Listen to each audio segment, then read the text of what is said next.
Ya teman-teman sekalian, siang ini saya ditemani Pak Dr. Adi dan juga jajaran rumah sakit ini bisa mengunjungi para korban ya yang ada di rumah sakit ini, 15 secara keseluruhan. Satu masih di ICU, sementara yang lain sudah di kamar perawatan. Saya lihat perkembangannya cukup bagus, ditangani dengan baik, profesional, dan saya harus katakan Pak, rumah sakitnya bagus. Mudah-mudahan penanganan yang baik ini nanti bisa segera membuat anak-anak kita yang ada di sini bisa segera sehat kembali. Tentu diperlukan penanganan medis lebih lanjut, nanti Pak Dr. Adi yang menjelaskan.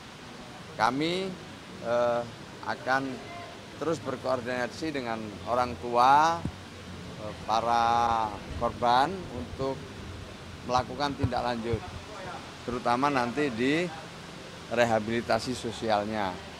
Kami memberikan dukungan-dukungan yang diperlukan, termasuk tentu dukungan-dukungan untuk perawatan maupun nanti untuk rehabilitasi dan selanjutnya pemberdayaan. Jadi kami berdialog dengan para orang tuanya, kami berdialog juga dengan pasien-pasiennya, dan alhamdulillah ya kami bisa mendengarkan apa yang mereka ceritakan dengan baik dan mereka optimis untuk bisa segera sehat karena mendapatkan penanganan yang baik. Saya kira itu, teman-teman. Apa saja dialog yang tadi disampaikan dari para pasien kepada Ya, mereka menceritakan pada saat itu dalam ya ibadah sholat Jumat ya, berada di masjid, di tengah-tengah khutbah itulah terjadi ledakan. Mereka tentu belum bisa menceritakan secara detail karena rata-rata ya mungkin kaget dan kemudian menyelamatkan diri. Nah, itu aja ya. Jadi mereka bisa merasakan tiba-tiba ada ledakan. Setelah itu mereka tidak bisa mengetahui lagi, tapi sudah ada menyelamatkan, ada yang mengajak untuk segera menyelamatkan diri dalam keadaan yang kalut seperti itu. Tetapi semuanya bisa saling tolong-menolong. Tadi ada salah satu orang tua yang kebetulan rumahnya dekat di sana, dengar ledakan itu langsung datang dan kemudian juga mencari anaknya. Ya memang situasi agak kalut tapi secara gotong royong bisa diatasi dengan baik. Itu yang tadi kami cerita. Saya lihat mudah-mudahan ya ada yang mungkin 2-3 hari lagi udah ada yang bisa pulang. Oh iya jelas. Jadi kalau bantuan pasti nanti diberikan baik oleh pemerintah daerah ya, Pak Gubernur kemarin juga sampaikan, kami dari Kementerian Sosial dengan indeks yang kami miliki tentu kita akan bantu, tetapi kita akan teruskan nanti pendampingan setelah berada di rumah. Baik itu dalam bentuk trauma healing maupun rehabilitasi sosial dan pemberdayaan. Berapa lama rehabilitasi kondisinya kayak gimana tuh? Tergantung asesmennya, ya bisa sebulan, bisa 2 bulan, sesuai hasil asesmennya akan kita dampingi nanti. Orang tuanya akan kita ajak dialog, kemudian siswa-siswanya juga akan kita ajak bicara kebutuhan apa yang paling mendesak dan paling yang paling dibutuhkan itu.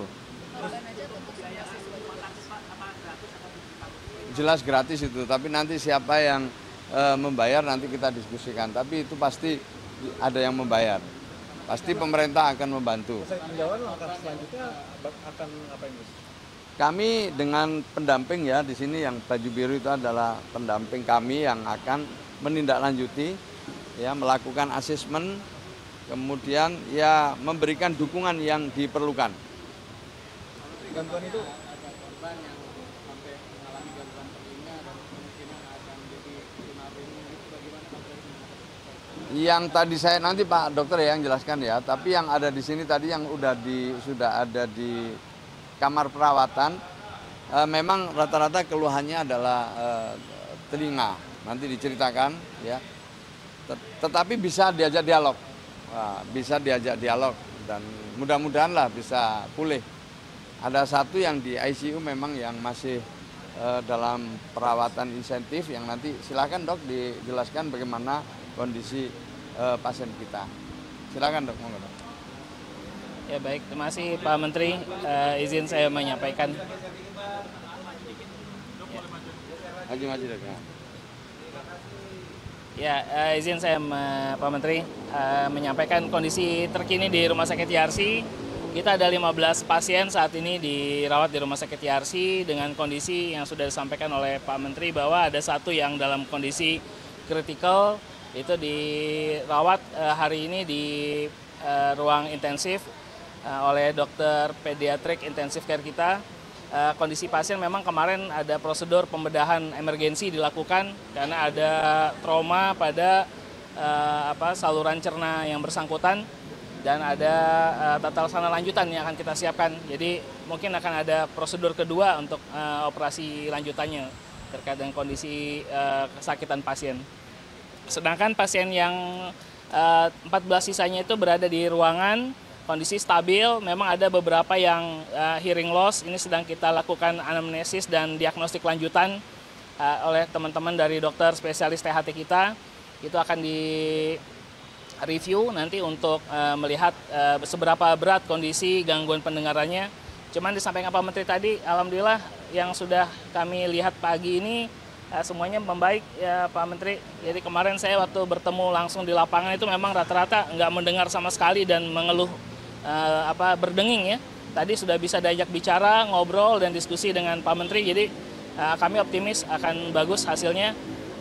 Memang ada 1-2 yang akan dilihat lebih lanjut yang memang perlu tata laksana lanjutan. Tapi secara umum jatuh ke tunarungu rasanya enggak ya, kondisi enggak. Gimana? Ya itu yang tadi saya sampaikan yang di lantai 6 ya, itu akan ada rencana operasi kedua untuk penanganan luka bakarnya. Gimana? Ya kategori luka bakarnya itu kemarin kita review itu cukup luas, sekitar 30%. Kondisi pasien masih sadar atau tidak? Masih dalam DPO, dalam pemberian obat, jadi ditidurkan. Ya. Oke, saya tambah sekali lagi terakhir saya tambahin bahwa dari kami tentu ada 3, pertama perlindungan dan jaminan sosialnya. Maka termasuk tadi soal biaya pengobatan segala macam pasti ini akan dibantu oleh pemerintah. Kemudian yang kedua nanti rehabilitasinya. Rehabilitasinya ada 2, rehabilitasi medis dan rehabilitasi sosial. Ya, setelah itu yang ketiga nanti tentu dalam kerangka tindak lanjutnya adalah pemberdayaan. Mungkin ini akan disesuaikan dengan hasil asesmen. Saya kira itu ya. Ramai diberitakan sosial media bahwa 2 korban ini adalah korban bully. Apakah tadi saat dialog dengan para pasien yang dirawat ada yang menyampaikan hal seperti itu kepada kami? Ya, kita tunggu saja ya, kita jangan berspekulasi. Dan tadi kami ketemu tentu tidak bisa atau tidak memungkinkan untuk bicara lebih detail, tetapi kami ajak mereka untuk berdialog. Secara umum mereka bisa mendengar dengan baik apa yang kami sampaikan. Yang kedua ya kita cerita-cerita ringan saja tentang posisinya di mana saat terjadi ledakan, kemudian apa yang mereka lakukan, itu aja yang ringan-ringan, dan di sebelahnya ada orang tuanya yang mendampingi, yang rata-rata orang tuanya juga sempat bertemu dengan putra-putrinya ketika di sekolah maupun ketika perawatan di sini. Jadi ringan-ringan. Nah, menyangkut soal hal-hal lain ya kita tunggu penyelidikan dari polisi.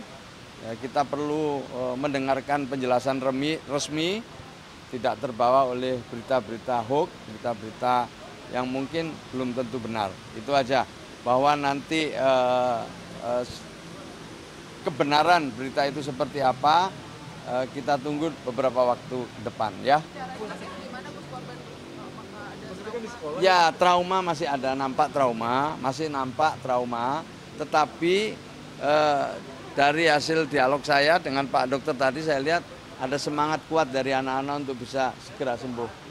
Ya, mudah-mudahan aja. Doakan mudah-mudahan segera sembuh. Mas sudah ada komunikasi sama Pak Mendikbudrismen belum itu soal langkah ke depan yang akan dilakukan? Kemarin kan Wamen udah ke sini ya, Wamen Dikdasmen. Tentu kita akan koordinasi pada saatnya. Ya, yang prioritas sekarang ini mendapatkan layanan medis dulu. Ini yang prioritas. Prioritasnya mendapatkan layanan medis sampai nanti bisa keluar dari rumah sakit kembali ke rumah. Setelah itu kita lakukan asesmen lebih lanjut. Ya, pasti kami akan koordinasi dengan Kementerian Pendidikan Dasar Menengah dan juga berkoordinasi dengan pemerintah Provinsi Jakarta. Itu pasti akan kami lakukan. Ya, oke, terima kasih ya. Yuk, terima kasih.